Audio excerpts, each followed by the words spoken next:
Hello, assalamualaikum warahmatullahi wabarakatuh.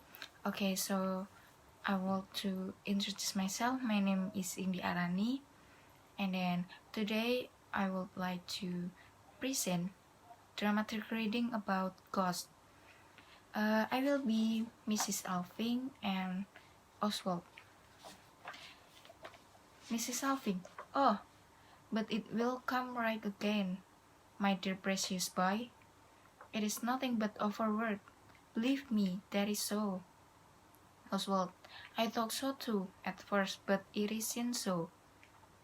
Mrs. Alvin, tell me all about it. Oswald, yes, I will. Mrs. Alvin, when did you first feel anything? Oswald, it was just after I had been home last time and had got back to Paris. I began to feel the most violent pains in my head, mostly at the back, I think. It was as if a tight band of iron was pressing on me from my neck upwards. Mrs. Alvin, and then? Oswald, at first I thought it was nothing but the headaches I always used to be so much troubled with while I was growing. Mrs. Alvin, yes, yes. Oswald, but it wasn't. I soon saw that.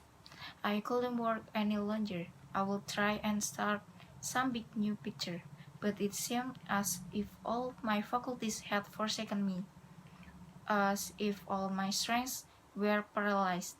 I couldn't manage to collect my thoughts. My head seemed to swim. Everything went round and round.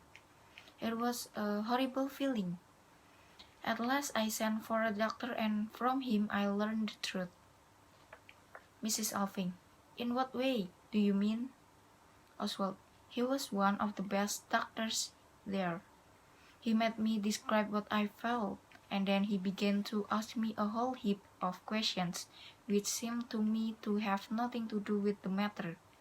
I couldn't see what he was driving at. Mrs. Alvin, well? Oswald, at last he said, you have had the canker of disease in you practically from your birth. The actual word he used was vermoulu. Mrs. Alvin, what did he mean by that?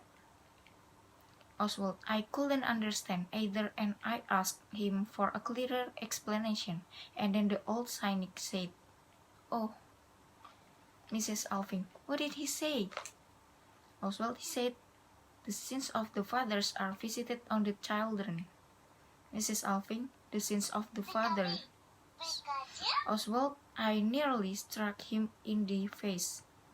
Mrs. Alvin, the sins of the fathers. Oswald, yes, just imagine.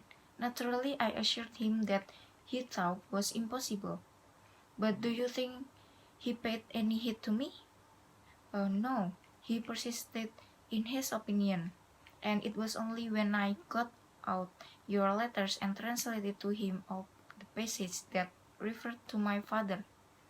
Mrs. Alvin, well, and then? Thank you.